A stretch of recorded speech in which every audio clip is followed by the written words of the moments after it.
Hi, and welcome to BMW Blog's coverage of the international launch of the BMW i brand and the BMW i3. We're here with Christian Knoll, who's head of user interface, and we're going to cover a few questions about the new i3 and the technology within. So Christian, great to be here. Thanks for having us. You're welcome, Sean. And I'd like to learn a bit about what makes the i3 so unique and such a social creature. Right, thank you.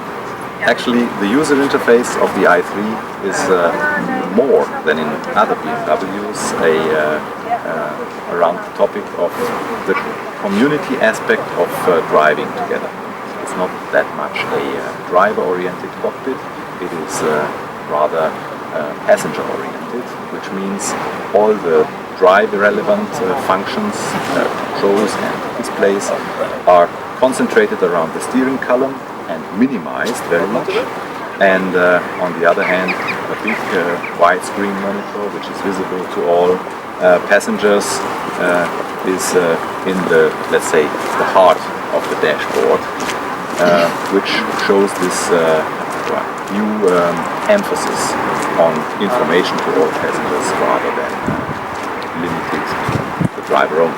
I see. So very central to electric cars is this sort of fear people have about range anxiety. Right. So can you explain to us how it is that the i3 negates range anxiety and helps you feel really comfortable behind the wheel? Yeah, actually we put a lot of effort into taking away this fear from our customers. This is done by, on the one hand, a very reliable prediction of your range with rather complex algorithms taking into account the traffic situation, if it's Sunday or Monday, so like the forecast of traffic jams, etc. But also outside temperature, rain, everything. It's a parametric calculation, to say that, and that assures that what is depicted there as range is reliable. This is one thing. So where did you store the supercomputer? The supercomputer. Where is it located inside the vehicle? It's Actually, a big calculation. Right. You won't find it on the vehicle. You find it in the back end, which means that every car from the production plant is equipped with a built-in SIM card to assure permanent communication between the back-end server and the car. There, this calculation is made on other. Okay, so the app, which we'll talk about a bit more later, the app is actually used to show some of this data, no matter where you are, even if you're far away from the car. Is that correct? Exactly. Okay, and all the calculations that you see in the app, they're also made on BMW's server, and then transferred to the phone. Exactly. Very cool. Yeah. So when you have your phone in your pocket and maybe you're a few blocks away, what type of connectivity do you have to the car, and what can you do through your iPhone? Actually, you can always check, for example, the current status of your car, if it is plugged in or not, if it is still charging, what the current state of charge is.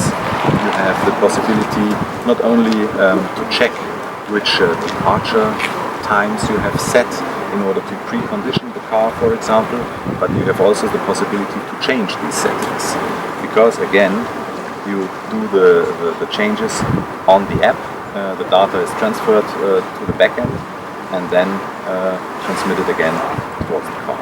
Okay, so the warm-up feature, you could actually program the car then to be 23 degrees on a winter morning at 8:30 a.m. before you even get outside to your car. Right. This is the comfort feature to precondition the cabin, which is also range relevant, because as long as the car is plugged in, you take the electricity you need for that from the charging station and not from your built-in battery of the car. The other aspect is to precondition also the battery itself.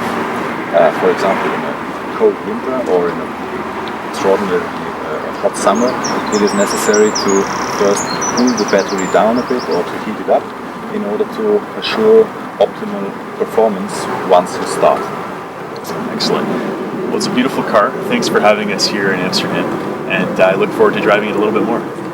You're welcome, Ron. Thanks for coming. Absolutely.